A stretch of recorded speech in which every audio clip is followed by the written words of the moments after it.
नमस्कार दोस्तों, the earth news में मैं आपका स्वागत करता हूं। मैं आपका होस्ट आशीष कपूर। आज हम एक ऐसी न्यूज़ के बारे में बात करेंगे जो जिसको क्राइम ब्रांच ने कॉन्ट्राडिक्ट कर दिया हुआ है। हम बात कर रहे हैं पीटीआई के हवाले से। सारे न्यूज़पेपर्स में एक न्यूज़ आई थी कि रसाना केस में जो लड़की थी, इसकी डेथ हुई थी आसिफा की, उन्होंने एक वर्जन रखा उसमें कि जो रिपोर्ट्स है वो उन्होंने बताया कि जो ड्रग दिया गया था उसको, वो ओवरडोज ड्रग दिया गया था, ओवरडोज हो गया था उस ड्रग का, जिसकी वजह से लड़की जो थी कोमा में चलेगी। और जब क्राइम ब्रांच के ऑफिशियल्स को, एसएसपी को पूछा गया इसके बारे में, तो उन्होंने इस खबर को सिरे से खंडित कर दिया। इसी पे बात करने के लिए आज हमारे साथ जुड़ चुके हैं कि रसाना केस में जो अभियुक्त हैं, जो अक्यूज हैं, उनमें से एक के एडवोकेट अंकुर शर्मा जी। अंकुर जी, हम आपका अर्थ न्यूज़ में स्वागत करते हैं। धन्यवाद। अंकुर जी, क्या है ये सारा केस जिसके बारे में आप थोड़ा बताएंगे हमारे फॉलोअर्स को? देखिए, काफ़ी देर से न्यूज़पेपर्स में, कुछ न्यूज़ एजेंसीज़ के माध्यम से कुछ ऐसी खबरें छापी जा रही थी जो एकदम गलत थी, जिनका फैक्चुअल प्रीमाइस से कोई लेना देना नहीं था, और शायद केस को एक दिशा देने के लिए उन्हें छापा जा रहा था। इसी क्रम में 3-4 गलत न्यूज़ प्लांट करने के बाद एक और न्यूज़ प्लांट करी गई, जो कल छपी थी पीटीआई के माध्यम से। सब न्यूज़पेपर्स में, नेशनल हो या चाहे स्टेट लेवल के हों, सभी न्यूज़पेपर्स और मीडिया चैनल्स ने टेकअप किया था कि नई कोई फॉरेंसिक रिपोर्ट आई है, विसरा रिपोर्ट आई है, जिसके अनुसार लड़की की, विक्टिम की डेथ जो ड्रग उसे एडमिनिस्टर करी जा रही थी एलिजिडली, उसकी ओवरडोज से हुई थी, और स्ट्रैंगुलेशन से पहले ही वो मर चुकी थी। इस तरीके की एक डिटेल्ड स्टोरी आई थी जिसमें इस रिपोर्ट को कोट किया गया था। जैसे ही ये स्टोरी छपी, तो उसके बाद जो लोकल न्यूज़पेपर्स हैं, लोकल मीडिया हाउसेस हैं, जो इवन नेशनल मीडिया हाउसेस भी हैं, उन्होंने क्राइम ब्रांच से संपर्क साधा। तो आज की ट्रिब्यून न्यूज़पेपर में ये स्टोरी छपी थी कि क्राइम ब्रांच के एसएसपी जो हैं, उन्होंने इस चीज़ को कहा है कि ऐसी रिपोर्ट उनके पास नहीं है, जिस रिपोर्ट के आधार पर ये खबर छापी गई। अब वो कितना इसमें सही ढंग से इसको टेकअप कर रहे हैं, कितना सच बोल रहे हैं, रिपोर्ट है या नहीं है, या सेलेक्टिवली उन्होंने लीक की या नहीं की, ये सारी आने वाले दिनों में देखने की बातें हैं। लेकिन ये दुर्भाग्यपूर्ण है कि एक प्रोफेशनल एजेंसी, चाहे न्यूज़ एजेंसी हो तो चाहे क्राइम ब्रांच हो, फॉल्स न्यूज़ आना, फिर नेशनल मीडिया में उसे छापना, और फिर उसके लिए कुछ अपॉलॉजी भी ना करना, मुझे लगता है कहीं ना कहीं केस के मेरिट्स को अफेक्ट करता है। और सुप्रीम कोर्ट का लास्ट मंथ का 7 तारीख का जो ऑर्डर था, उसकी भी वायलेशन है। Trial has to be in camera. तो इस तरीके से आप न्यूज़ प्लांट करवाएंगे, सेलेक्टिव लीकेज करेंगे, तो मुझे लगता है कहीं ना कहीं एक अनप्रोफेशनल कंडक्ट। हम देख रहे हैं ये जो नेशनल मीडिया की अगर बात करें, हम कहीं ना कहीं जो साइलेंट हो गई थी कुछ ना, आपकी जी न्यूज़ के बाद अगर हम बात करें, या हम बात करें जिस तरह से बातें सामने आई, इसको साइलेंट हो गई थी। पिछले कुछ दिनों में देख रहे हैं दोबारा से ये एक्टिव होना शुरू हो गई है। हम बात करें पीछे लाल सिंह के एक बयान को लेके, किस तरह से उसको गलत तरीके से बताया गया नेशनल मीडिया में, और उनको सीधा बता दिया गया कि रेप अपॉलोजिस्ट करके उनको एक दे दिया गया। आपने एक स्टोरी जो बताई हमें, जो पीटीआई के हवाले से आई है, इसमें भी किसी पूरी बात को गलत तरीके से दोबारा से बताया गया। तो कहीं ना कहीं आपको क्या लगता है, कौन वो लॉबी है जो इस तरह की फॉल्स न्यूज़ जो होती है, जो गलत न्यूज़ होती है, उसको नेशनल मीडिया में जो है हाईलाइट कर रही है? देखिए, Kashmir based lobby in league with जो लोग बैठे हैं इनके पेरोल्स पे दिल्ली में, वो लॉबी शुरू से ही एक्टिवेट की गई, और सीबीआई की डिमांड करने को ये बताया गया दुनिया को कि एक कम्युनल डिमांड है, और सीबीआई की डिमांड अगर डोगरास करते हैं तो डोगरास प्रो रेपिस्ट और कम्युनल लोग हैं। इस तरीके का नैरेटिव बहुत ही ऑर्गेनाइज्ड वे में क्रिएट किया गया था, जिसके लिए पैसा भी झोंका गया। यहाँ विशेष दस्ते भेजे गए दिल्ली में ब्यूरो चीफ्स के साथ बातचीत करने के लिए। पैसे का क्या आदान प्रदान रहा वो आने वाले दिनों में खुलेगा, क्योंकि उस पर भी कार्रवाई करने की कोशिश हमारी रहेगी। अनफॉर्चुनेट है कि मीडिया भी इस तरीके की फॉल्स न्यूज़ पेडलिंग में फंसा हुआ है और इनके इशारे पे काम कर रहा है, लेकिन अल्टीमेटली ये खुद ही एक्सपोज हो रहे हैं। जिस तरीके से दो ही दिन में एक फॉल्स न्यूज़ एक्सपोज हो गई। इससे पहले भी आपको याद होगा कि चीफ मिनिस्टर, मुख्यमंत्री महबूबा मुफ्ती जो थी हमारी रियासत की, उन्होंने फॉल्स न्यूज़ प्लांट करवाई क्राइम ब्रांच के साथ मिलके, कि उन्होंने एक चिट्ठी लिखी है chief justice J&K high court को कि इस केस को फास्ट ट्रैक किया जाए। जब हमने जानने की कोशिश की तो उस चिट्ठी की आज तक वो प्रति हमें नहीं दी गई है। और ये फिर बातचीत करने के बाद कंसर्न अथॉरिटीज़ के साथ कंफर्म करने के बाद हमें पता चला कि ऐसी कोई चिट्ठी ही नहीं लिखी तो गई। ये सब पॉलिटिकली अपना उल्लू सीधा करने के लिए बोल दी जाती हैं बातें, लेकिन इनका कोई आधार नहीं होता। कोई आधार नहीं होता। और जब एक कॉन्स्टिट्यूशनल अथॉरिटी गिमिक्री में आती है तो उसकी इंटेंशंस पे डाउट करना लाजमी है। और इसीलिए हम कहते हैं कि क्राइम ब्रांच हो या पुलिस की दूसरी एजेंसीज हों, उनको पॉलिटिकल टूल्स की तरह इस्तेमाल करते हैं राजनेता अपनी पॉलिटिकल विचारधाराओं पे काम करने के लिए और उसके अकॉर्डिंगली समाज में और सिचुएशंस को हैंडल करने के लिए। तो दुर्भाग्यपूर्ण है, इसीलिए हम चाहते थे कि सीबीआई की जांच हो ताकि ये सब बातें जो हैं वो सामने आए, सच सामने आए और फिर उस बच्ची को भी न्याय मिले जिसने उसके साथ इस तरीके की का दुष्कर्म किया है या जो हत्या की है, उसमें जो दोषी हैं वो सामने आए। लेकिन जब आप पॉलिटिसाइज़ कर देते हैं, जब आप कम्युनलाइज़ कर देते हैं और जब चीफ मिनिस्टर खुद स्पीयर हेड करती है इस कैंपेन को, तो कहीं ना कहीं उस बच्ची के साथ अन्याय होता है, उस फैमिली के साथ अन्याय होता है जिस फैमिली ने अपनी बच्ची खोई है। और कहीं ना कहीं डेमोक्रेटिक इंस्टीट्यूशंस भी सबवर्ट होते हैं, जिससे डेमोक्रेसी पे भी आघात होता है, लोगों का विश्वास उठता है सिस्टम से। और जब सिस्टम से विश्वास उठता है लोगों का, फिर लोग किसी भी हद तक जा सकते हैं और अल्टीमेटली वो एक डेमोक्रेटिक सेटअप के लिए ठीक नहीं रहता है, एक हेल्दी डेमोक्रेसी प्रमोट नहीं हो सकती। तो जब सरकार ही स्टेट के एपरेटस को तोड़ने के लिए प्रतिबद्ध हो, जब गवर्नमेंट ही एक एंटी नेशनल एंटिटी का काम बन के कार्य कर रही हो, तो मुझे लगता है कि ये सोचने योग्य बात है और लोगों को इस चीज़ को समझना होगा। और हम भी लोगों की मास मोबिलाइजेशन करने में लगे हैं, ये तथ्य लोगों के सामने रखते हैं। आस्ता आस्ता इन ताकतों का भांडाफोड़ हो रहा है, आने वाले कुछ दिनों में ये पूरे तरीके से एक्सपोज किए जाएंगे। अभी 3 तारीख से दोबारा से ट्रायल जो है स्टार्ट हो जाएगा समर वेकेशंस के बाद पठानकोट में, तो क्या स्ट्रेटजी रहेगी कि एडवोकेट जो हैं इन अक्यूज पक्ष के? देखिए, स्ट्रेटजी जो कोर्ट में रहेगी वो कोर्ट में ही एग्जीक्यूट की जाएगी। स्ट्रेटजी कभी भी इस तरीके के केसेस में मीडिया प्लेटफॉर्म्स या अदरवाइज पब्लिक डोमेन्स में नहीं शेयर करी जाती। डिफेंस स्ट्रेटजी एक सीक्रेट है जो डिफेंस लॉयर्स तक ही सीमित रहता है। तो हम पूछेंगे आपसे क्या आगे के प्रोसेस क्या है, क्योंकि हमने देखा पीछे फ्रेम हुए थे चार्जेस जो थे। चार्जेस फ्रेम होने के बाद 2 विटनेसेस की गवाही और उनकी क्रॉस एग्जामिनेशन हो चुकी है। ये ऑफिशियल विटनेसेस थे, नॉर्मल विटनेसेस थे, कोई मटेरियल विटनेसेस नहीं थे।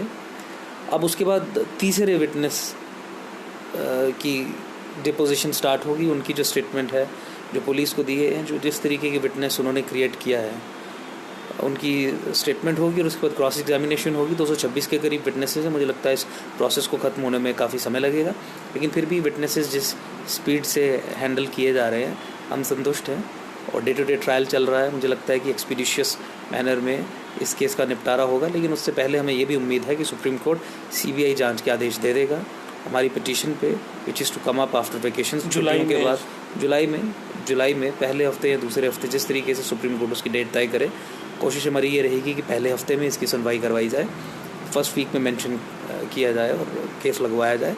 उसके बाद अकॉर्डिंगली जिस तरीके से केस बढ़ेगा, मुझे लगता है कि 1-1.5-2 महीने में ये भी साफ़ हो जाएगा कि सुप्रीम कोर्ट इसमें सीबीआई जांच करवा रहा है या नहीं करवा रहा है। लेकिन हमें उम्मीद है, लीगली स्पीकिंग, लीगल मटेरियल के आधार पे, कि सुप्रीम कोर्ट इसकी जांच सीबीआई से ज़रूर करवाएगा। हमने एक और चीज़ देखी इस केस में, आपकी तरफ से तो रेगुलरली स्टेटमेंट्स दी जाती हैं, मीडिया में इंटरव्यूज़ भी आते हैं आपके, और बाकी भी वकील जो हैं उनके भी आते हैं। जो दूसरा पक्ष है, जो उस टाइम हम देख रहे थे काफ़ी एक्टिव थे जब ये केस सौंपा नहीं गया था कोर्ट्स में, जब ये कोर्ट में नहीं पहुंचा था और जिस टाइम ये एजिटेशंस हो रही थी, जो उस टाइम के वकील थे, जो उस टाइम के एक्टिविस्ट थे, वो आज कहीं हमें दिख नहीं रहे कहीं भी। वो कहाँ छुप गए हैं जाके? देखिए, अब प्रॉबेबली आप मीडिया से हैं, you can find them out अपने सोर्सेज को यूज़ करके।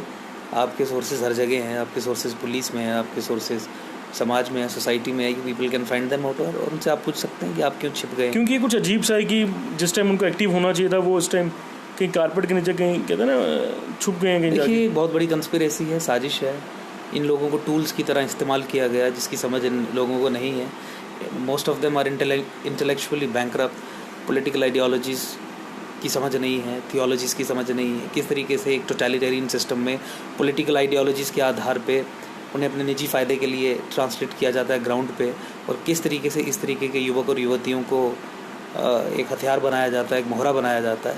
इस चीज़ की समझ नहीं है, और इसीलिए मुझे लगता है कि वो समाज को अपना मुंह दिखाने के इस समय काबिल सफिशिएंट एविडेंस आ चुका है, जिसके आधार पे हम ये कह सकते हैं कि ये जो केस मेकआउट किया गया है ये एक फ्रॉड केस है। एविडेंस के आधार पे हम कह रहे हैं, कोई अजम्पशंस या फीलिंग्स या इमोशंस के आधार पे नहीं। क्लियर एविडेंस जो हमारे सामने है चार्जशीट के फॉर्म में, चार्जशीट के रूप में, और जिस तरीके से विटनेसेस ने भी कहा कि किस तरीके से ज़बरदस्ती झूठ उनसे बुलवाया गया और सुप्रीम कोर्ट तक कुछ विटनेसेस गए अपनी प्रोटेक्शन सीख करने के लिए।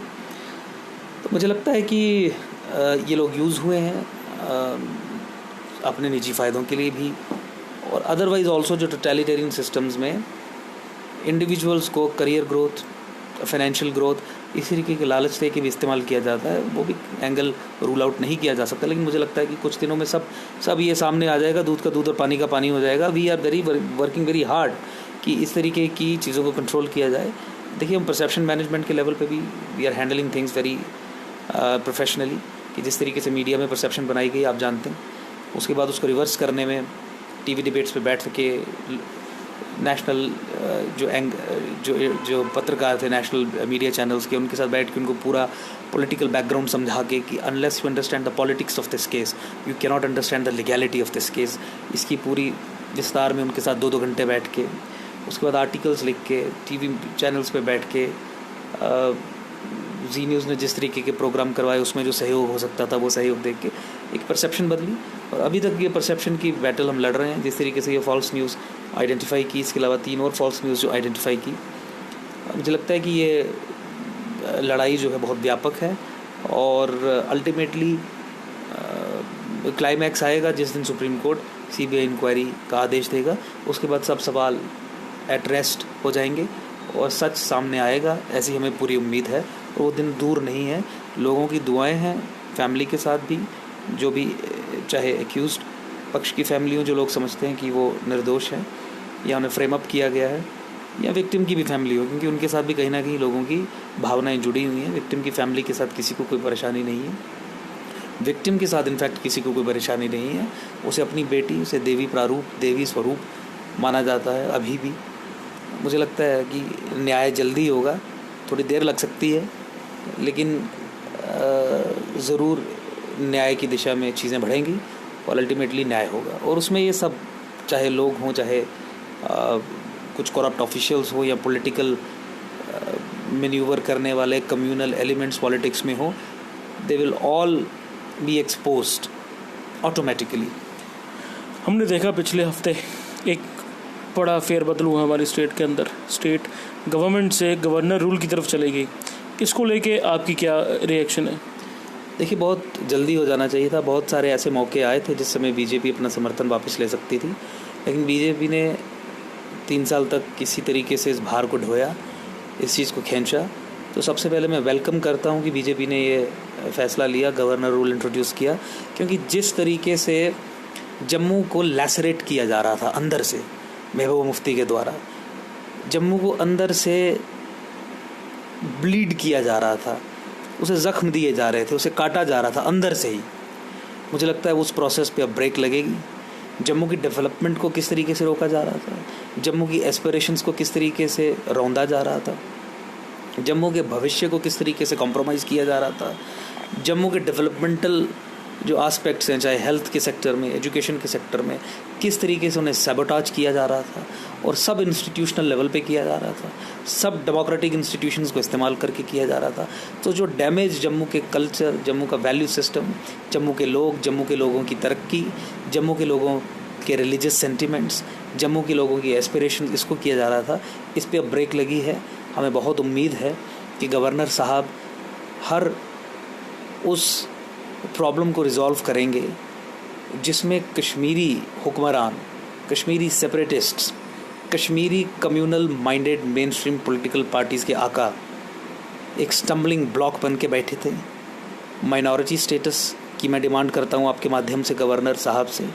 यहाँ सिखों को, क्रिश्चियंस को, जैन को, बुद्धिस्ट्स को, हिंदूज़ को, जो एक्चुअल माइनॉरिटीज़ हैं JNK की, उन्हें माइनॉरिटी स्टेटस दिया जाए। हम तो सुप्रीम कोर्ट गए, सुप्रीम कोर्ट से आदेश भी करवा के ले आए। सुप्रीम कोर्ट के आदेश के बावजूद भी ये सरकार उस पर काम नहीं कर रही है।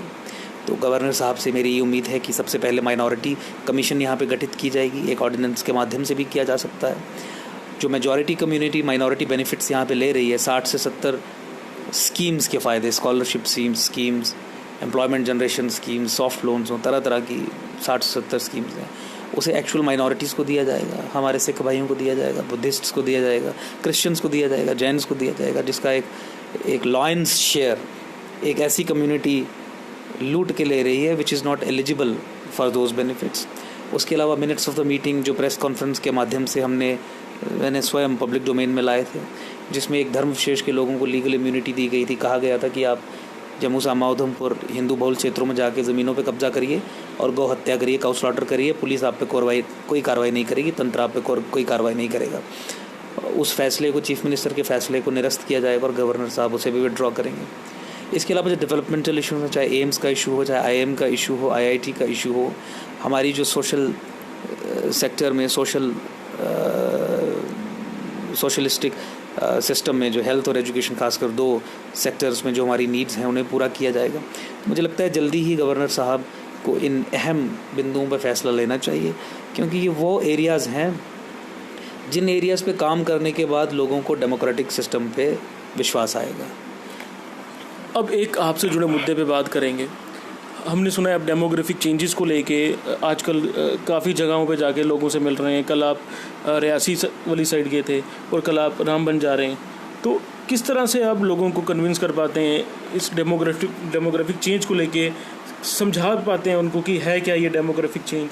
देखिए, डेमोग्राफिक चेंज कोई ऐसी चीज़ नहीं है जिसे हमें समझाने की ज़रूरत पड़े। जब हम लोगों के सामने इस चीज़ की बात करते हैं तो लोग स्वयं ही कहते हैं, लोग स्वयं ही रेजोनेट करते हैं और ख़ुद कहते हैं कि वाकई ये सच बात है और इसमें स्टेट इंटरफेयर कर रही है, स्टेट फैसिलिटेट कर रही है, हमारी ज़मीनों पे कब्ज़ा हो, हमारे कल्चर पे, हमारे वैल्यू सिस्टम पे कब्ज़ा हो, धर्म का अनुपात बदला जाए और इस ज़मीन को, इस एरिया को कैप्चर किया जाए।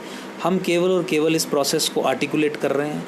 हमने एक ऐसा प्रोसेस जिसकी लोगों को भरपूर समझ है, उसे एक नाम दिया और फिर हम चर्चा करते हैं कि किस तरीके से J&K में स्टेट ही, सरकार ही लेजिस्लेटिव लेवल पे इंटरवेंशंस करके, रोशनी एक्ट बना के एक धर्म विशेष के लोगों को हमारे एरिया में लाखों कनाल ज़मीन दे रही है। उसके अलावा एडमिनिस्ट्रेटिव लेवल पे जिस मिनट्स ऑफ द मीटिंग का मैंने जिक्र किया, उसमें एक धर्म विशेष के लोगों को लीगल इम्यूनिटी दे के ज़मीन कब्जा करने की लीगल इम्यूनिटी दे रही है, उन्हें प्रोत्साहन दे रही है। उसके अलावा किस तरीके से फॉरेन फंडेड NGOs सब्सिडी दे रहे हैं एक धर्म विशेष के लोगों को हिंदू डोमिनेटेड एरियाज़ में लैंड परचेजेस करने के लिए, किस तरीके से मार्केट प्राइस से डबल कोट करके वो जो डबल अमाउंट है वो सब्सिडी के माध्यम से कंपनसेट किया जा रहा है। 10 लाख रुपए के प्लॉट पे 40% सब्सिडी दी जा रही है, 4 लाख रुपए आपको वापस देंगे अगर आप 10 लाख रुपए का प्लॉट एक हिंदू डोमिनेटेड एरिया में ख़रीदते हो। उसके अलावा जिस तरीके से माइग्रेशन को देखिए, नेचुरल माइग्रेशन एक अलग चीज़ है कि कोई पेरेंट अपने बच्चे को पढ़ाने के लिए जम्मू आया, इलाज के चक्कर में जम्मू सेटल होना पड़ा और डेवलपमेंटल नीड्स को लेके सेटल होना पड़ा। लेकिन जब स्टेट इंटरवेंशन करके लोगों को इंड्यूस करती है, एक धर्म विशेष के लोगों को इंड्यूस करती है, लालच देती है, एल्योर करती है कि आप यहाँ से उठ के यहाँ पे बसिए, और इलीगल और अनकॉन्स्टिट्यूशनल ग्राउंड्स पे, उसे इंड्यूस्ड माइग्रेशन कहते हैं। देखिए, पिछले 2 सालों में 250 के करीब फैमिलीज़ हैं जो कश्मीर से जिनका विस्थापन करके दिखाया गया है और उन पे टैग लगाया गया है कि रिलीजियस परसिक्यूशन की वजह से इन्हें वहाँ से माइग्रेट करना पड़ा, और वो सब मुस्लिम फैमिलीज़ हैं। एक मुस्लिम मेजॉरिटी एरियाज़ में से हिंदू बाहर जा सकता है रिलीजियस परसिक्यूशन की ग्राउंड पे, सिख जा सकता है, नॉन मुस्लिम जा सकता है, पर मुस्लिम इसलिए मुस्लिम मेजॉरिटी एरिया से बाहर जा रहा है कि उसकी रिलीजियस परसिक्यूशन हो रही है, ये संभव नहीं है। आपका धर्म अगर अलग है तो फिर आप कह सकते हैं कि धर्म के आधार पे मुझे वहाँ पे प्रताड़ित किया जा रहा था, क्योंकि मेरा धर्म ये था इसलिए प्रताड़ित किया जा रहा था, मुझे माइग्रेट करना पड़ा। लेकिन 200 से अधिक फैमिलीज़ ऐसी हैं जो कश्मीर से सरकार ने माइग्रेट करवाई, उन्हें ये लालच दे के कि आप आज जाइए जम्मू में जाके बैठिए, आपको कश्मीरी पंडित को मिलने वाली हर सुविधा दी जाएगी। सबसे पहले उनको यहाँ पे क्वार्टर्स दे दिए गए, उनको राशन कार्ड दे दिए गए जिन राशन कार्ड्स को इस्तेमाल करके वो सब्सिडाइज्ड फूड ग्रेन्स लेंगे, अधिक मात्रा में लेंगे। एम्प्लॉयमेंट हो, ये एजुकेशनल इंस्टीट्यूशंस हो, वहाँ पे उनकी रिजर्वेशंस के लिए ये सब लालच दे के इस तरीके से माइग्रेट करवाया गया। इसके अलावा पटवारी की पोस्ट को बहुत अब्यूज़ किया जा रहा है। पटवारी रेवेन्यू एंट्रीज करते हैं और लोगों की मालकी और लोगों का पोजेशन, कब्जा वो तय करते हैं। इंटर डिस्ट्रिक्ट ट्रांसफ़र्स की जा रही हैं पटवारीज़ की। इंटर डिस्ट्रिक्ट ट्रांसफ़र्स पटवारीज़ की नहीं हो सकती, क्योंकि पटवारी की पोस्ट एक डिस्ट्रिक्ट काडर की पोस्ट है। आप राजौरी, पुंछ या कश्मीर से किसी भी पटवारी को ट्रांसफ़र करके जम्मू नहीं लगा सकते, लेकिन ये वहाँ से भी एक धर्म विशेष के लोगों को ट्रांसफ़र करके यहाँ ला रहे हैं।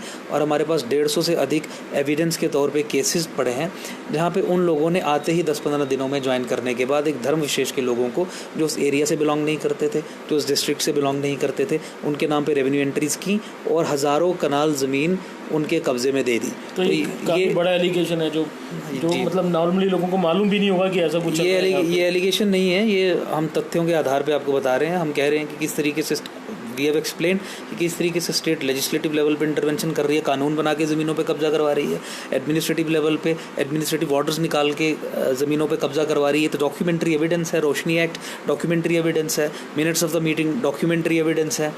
उसके अलावा जो मैंने और 3-4 चीज़ें, इंड्यूस्ड माइग्रेशन, फंडेड कॉलोनाइजेशन, मतलब आप जम्मू को कॉलोनी बना रहे हैं, आप उस कॉलोनाइजेशन को फंड कर रहे हैं, आप पैसा दे रहे हैं, आप सब्सिडी दे रहे हैं, और ये सारा पैसा आपको क्या लग रहा है कहाँ से आ रहा है ये पैसा सारा? मैं वही कह रहा हूँ, देखिए ऑर्गेनाइजेशन ऑफ इस्लामिक कंट्रीज़ का एक ग्रुप है, उसमें 57, 58, 60 के करीब जितनी भी इस्लामिक मुल्क हैं दुनिया के, ये उनका ग्रुप है। इन सभी कंट्रीज़ ने एक बैंक अकाउंट खुलवाया है जिसमें ये प्रतिदिन बिलियंस ऑफ डॉलर्स डालते हैं for the expansion of Islam. तो ये पैसा वहाँ से आ रहा है, हवाला चैनल्स के थ्रू आता है, और इन्हें पैन इस्लामिक फाइनेंशियल कार्टल्स के थ्रू ऑपरेट किया जाता है। आप देखेंगे यहाँ पे, आप इंटेलिजेंस के लोगों से बात करिए, आप मिलिट्री इंटेलिजेंस के लोगों से बात करिए, अगर आपके कुछ सोर्सेज हैं, आपको बताया जाएगा कि किस तरीके से यहाँ पे extreme form of Islam, extremist ideologies जैसे वहाबी, सलाफी स्कूल ऑफ थॉट, उनके आर्किटेक्चर वाली मस्जिद्स बनाई जा रही हैं, और इस पेस पे बनाई जा रही हैं जिस पेस पे नेचुरल नहीं है। एक बहुत ही हाई लेवल ऑफिसर की रिपोर्ट है जिन्होंने उसे डॉक्यूमेंट भी किया। एक 4 से 5 स्क्वायर किलोमीटर का एरिया है कठुआ के पास, जंगलोट और पटियाड़ी 2 गांव हैं, उसके 4-5 स्क्वायर किलोमीटर के एरिया में उनकी डॉक्यूमेंटेड रिपोर्ट है। और ये मैं बहुत जिम्मेवारी से कह रहा हूँ, 15 मदरसे हर साल ऐड हो रहे हैं वहाँ पे, जबकि पॉपुलेशन बिल्कुल कम है। तो ये सब चीज़ें हो रही हैं, पैसा आ रहा है, पैसे के फ्लोज क्लियर हैं, देखिए। और ये रिपोर्ट, ऐसा नहीं है कि ये रिपोर्ट गवर्नमेंट ऑफ इंडिया तक नहीं जाती या सरकारों तक नहीं जाती, लेकिन मैं आपको यही कह रहा हूँ कि इसके ऊपर कोई एक्शन नहीं हो रहा है। इसीलिए हम एजुकेट कर रहे हैं लोगों को कि आप समझिए किस तरीके से हमारे डेमोक्रेटिक सिस्टम को अंदर से सबवर्ट किया जा रहा है, और किस तरीके से सरकारें जो हैं इस स्टेट एपरेटिस को इस्तेमाल करके भारतीय नेशन को, इंडियन नेशन को, हम नेशनलिस्ट को, जैसे डोगरा उसको रेपिस्ट कह दिया, नेशनलिस्टिक स्टैंड लेने के लिए उस किस तरीके से लैसरेट कर रही हैं, किस तरीके से ब्लीड कर रही हैं, किस तरीके से 1000 कट्स का फार्मूला इस्तेमाल करके उसके अंदर से ख़त्म कर रही हैं। तो मुझे लगता है कि इन सब चीज़ों पे जब हम लोगों से बातचीत करते हैं और उन्हें एक्सप्लेन करते हैं विद डॉक्यूमेंट्री एविडेंस, तो जो उनकी फीलिंग है उसे एक एक्सप्रेशन मिलता है, जो उनकी अंडरस्टैंडिंग है उसे एक आर्टिकुलेशन मिलती है, और हम लोगों को ये समझा पाते हैं कि ये प्रोसेस रियल है। इस प्रोसेस को अगर आप नहीं रोकेंगे तो this is going to be fatal, क्योंकि फिर डेमोग्राफिक साइंटिस्ट्स की मानिए तो हमारे पास 20 साल का समय है। जिस पेस पे डेमोग्राफिक चेंज जम्मू और जम्मू के आसपास के क्षेत्रों में हो रही है, 20 साल में, आने वाले 20 सालों में यहाँ धर्म अनुपात बदलेगा, और फिर आपको फिर वो लोग नहीं दिखाई देंगे, वैसे कपड़े पहने हुए लोग नहीं दिखाई देंगे जैसे आज दिखाई दे रहे हैं। त्यौहार वैसे नहीं यहाँ पे मनाए जा रहे होंगे जिस तरीके से आज की डेट में दिवाली और होली मनाई जाती है। जिस तरीके से मार्केट में चाहे हलवाई की दुकान हो या अदरवाइज़ मार्केट में खाने वाली जो हमारी चीज़ें हैं, जो हमारे कल्चर से जुड़ी हुई हैं, जिस तरीके की खुशबू मार्केट में है वो खुशबू ख़त्म हो जाएगी। जिस तरीके से आप दरिया में, नदी में फूल और जो पूजा का सामग्री दिखते हैं वो रिप्लेस हो जाएगा। नदियों पे कब्ज़ा, आपके जंगलों पे कब्ज़ा, आपके कल्चर पे कब्ज़ा, आपकी सिविलाइजेशन पे कब्ज़ा, आपके वैल्यू सिस्टम पे कब्ज़ा करना अगर हो तो डेमोग्राफिक चेंज के प्रोसेस के थ्रू हो सकता है। 500 साल डेमोग्राफिक साइंटिस्ट के हिसाब से 500 साल लगते हैं किसी भी सिविलाइजेशन को ख़त्म करने के लिए, निस्तेनाबूद करने के लिए। इंडियन सिविलाइजेशन के लिए 300 साल हो चुके हैं। और जम्मू विद इन डोगरा जो कल्चर हमारा लोकल है, जम्मू और जम्मू के आसपास के क्षेत्रों पे ये डेमोग्राफिक चेंज का प्रोसेस चल रहा है। इसकी एज 70 ईयर्स के करीब बताई थी डेमोग्राफिक साइंटिस्ट्स ने। जिस पेस पे चल रहा है वो पेस और बढ़ी है। 50 साल उसमें से हो चुके हैं, 20 साल बचे हैं। अगर अब भी लोग खड़े नहीं होंगे, अब भी लोग अपने निजी स्वार्थों के लिए ऑर्गेनाइज नहीं होंगे, और अब भी अगर लोग डिनायल मोड में रहेंगे, और अब भी अगर लोग प्रॉब्लम को उसके नाम से नहीं पुकारेंगे, अब भी अगर वो डरते रहेंगे कि अगर हमने इस तरीके का स्टैंड लिया तो हमें कम्युनल कह के ब्रांड कर दिया जाएगा। तो मुझे लगता है कि हमारा अंत जो है वो निश्चित है। लेकिन एक खुशी की बात है कि लोगों में बहुत उत्साह है, लोग जागरूक हैं इस चीज़ को लेके, और जब हम बात करते हैं तो दीज थिंग्स रेजोनेट। और फिर हम आस्ता आस्ता पूरे जम्मू संभाग को ऑर्गेनाइज़ करने की कोशिश कर रहे हैं। पिछले 6 महीने में मैं आपको बताऊं, और ख़ासकर उस प्रेस कॉन्फ्रेंस के बाद मेरी कम से कम 40 से 50 पब्लिक मीटिंग्स हो चुकी हैं, जो लोगों ने स्वयं मुझे बुला के अपने रिसोर्सेज स्वयं मोबिलाइज़ करके ऑर्गेनाइज़ की हैं। और ये पब्लिक मीटिंग्स लखनपुर से लेके भद्रवाह तक हो गई हैं। और पिछले हफ्ते भी मैं रियासी गया था। उसके अलावा कठुआ के आसपास के क्षेत्र में रेगुलरली हमारी मीटिंग्स होती रह रही हैं। लोग ऑर्गेनाइज हो रहे हैं, लोग इकट्ठे हो रहे हैं, और एक मास मूवमेंट बनने की दिशा में प्रगति हो रही है। और सफिशिएंट एविडेंस हैं पब्लिक डोमेन में भी, और सुप्रीम कोर्ट पे जो एफिडेविट्स भी फाइल किए हैं उसके आधार पे भी, कि JNK की स्टेट एक सेक्युलर स्टेट नहीं है, JNK एक सेक्युलर जगह नहीं है, ये एक थियोलॉजिकल थियोक्रेटिक स्टेट है, और जिसको हमारे संविधान में आर्टिकल 370 का संरक्षण है। जब तक 370 नहीं जाता तब तक ये सेक्युलर स्टेट में कन्वर्ट नहीं हो सकती। इसलिए 370 और 35A ख़त्म हो, इसकी लड़ाई हम सुप्रीम कोर्ट में भी लड़ रहे हैं। उसके अलावा लोगों को जागरूक करना एकमात्र समाधान है, और उसके ऊपर हम ऑन अ मिशन। यहाँ पे आपको थोड़ा सा एक टोकना चाहूँगा और पूछना चाहूँगा मैं आपको रादर, क्योंकि आप एक एडवोकेट हैं, आप हमें एक लीगल एडवाइस भी देते हैं इसके ऊपर। जिस तरह से हम देखते हैं 370 आर्टिकल जो है, अभी सरकार नहीं है हमारी स्टेट में, क्या प्रेसिडेंट ऑर्डिनेंस की बदौलत क्या अभी वो ऑप्शन है कि वो उठा सकते हैं 370 आर्टिकल? देखिए, प्रेसिडेंट ऑर्डिनेंस नहीं इशू करेंगे, प्रेसिडेंट एक नोटिफिकेशन इशू करेंगे, कैबिनेट का एक रेजोल्यूशन होगा, रेजोल्यूशन में कहा जाएगा कि कैबिनेट ने ये डिसाइड किया है कि we have to do away with this article 370। और 370 को ख़त्म करने का जो प्रोसीजर है, जो प्रोसेस है, जो कॉन्स्टिट्यूशनल रिक्वायरमेंट है, वो 370 में ही दी गई है। कॉन्स्टिट्यूएंट असेंबली 1957 में ख़त्म हो चुकी थी, कॉन्स्टिट्यूएंट असेंबली का कोई रोल नहीं हो सकता। एक ऐसी एंटिटी जो एग्जिस्टेंस में नहीं है, एक ऐसी एंटिटी जिसका टेम्पररी टाइम पीरियड के लिए ही एग्जिस्टेंस हो सकती थी, क्योंकि कॉन्स्टिट्यूएंट असेंबली का काम ही कॉन्स्टिट्यूशन बनाना है, उसके बाद इट कैन नॉट गो। उसकी करेंसी में ही तक ही आर्टिकल 370 रह सकता था, और स्वयं ये कहता है कि टेम्पररी प्रोविजन है। तो आर्टिकल 370 के प्रोविजंस की कंप्लीट अंडरस्टैंडिंग, आर्टिकल 370 को लेके कॉन्स्टिट्यूएंट असेंबली, भारतीय पार्लियामेंट में, इंडियन पार्लियामेंट में जो डिबेट्स हुई, उसकी कंप्लीट अंडरस्टैंडिंग के आधार पे, और बहुत सारे लीगल ल्यूमिनरीज भी यही स्टैंड ले रहे हैं।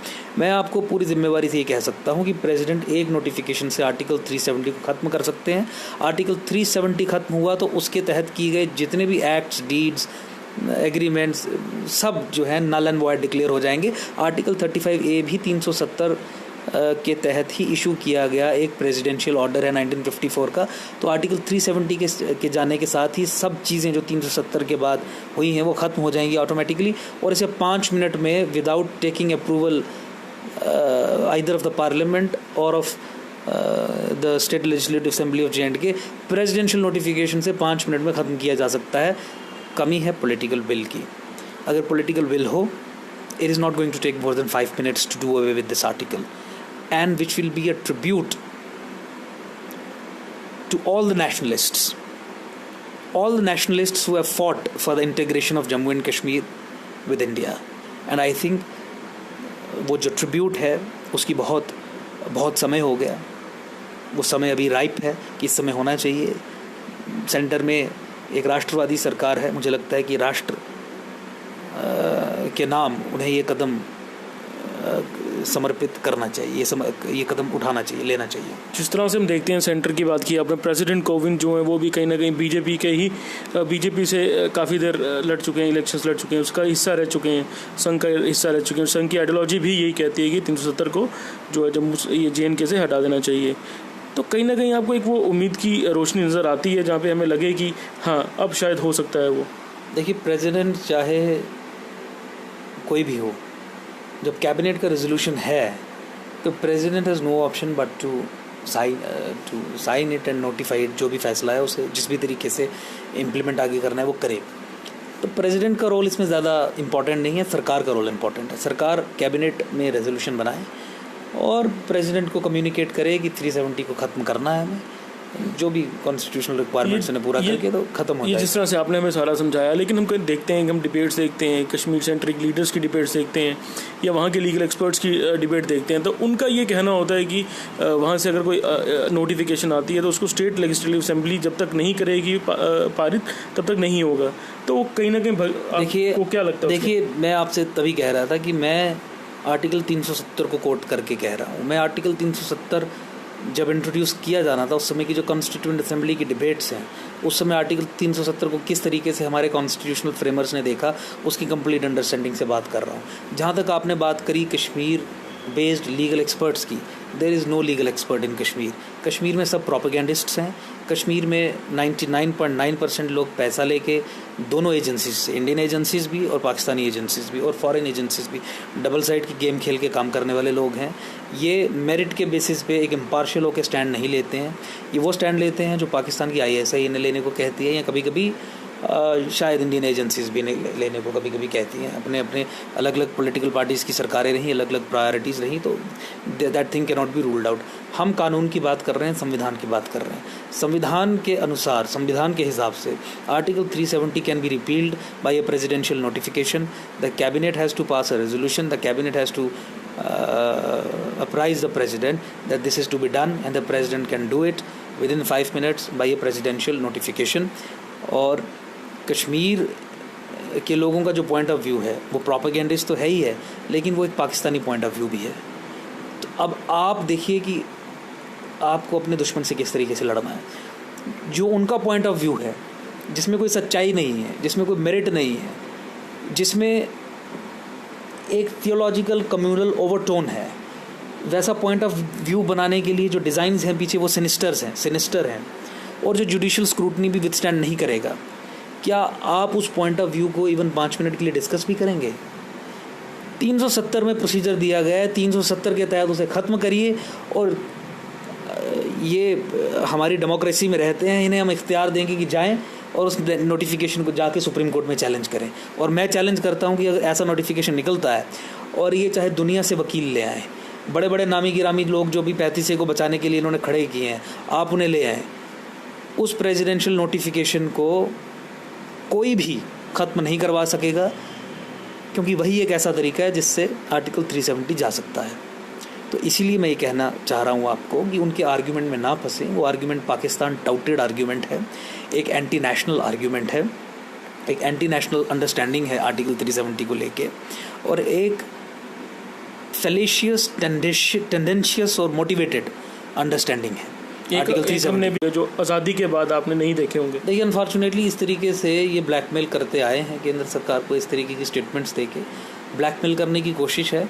लेकिन ब्लैकमेलर का एक ही इलाज है कि आप वो कार्य कर दीजिए जिसको ना करने के लिए वो ब्लैकमेलर आपको परेशान कर रहा है। तो मुझे नहीं लगता कि इस तरीके की धमकी की आवाज़ें आना स्वयं ही बंद हो जाएंगी, क्योंकि ये इस तरीके की बातें हैं जिन स्टेटमेंट्स और बयान के आधार पे, तो ऐसी स्टेटमेंट दे के हम कश्मीर में जो अपनी कंस्टिट्यूएंसी है उसे एड्रेस करेंगे, क्योंकि गवर्नमेंट ऑफ इंडिया अभी तो ऐसा कुछ करने जा नहीं रही है। और फिर कहेंगे कि हम 370 और 35A के सेवियर्स हैं। तो ये एक पॉलिटिकल स्टेटमेंट है, ये एक प्रोपेगेंडिस्ट स्टेटमेंट है, ये एक अपनी पॉलिटिकल कंस्टिट्यूएंसी को एड्रेस करने वाली स्टेटमेंट है।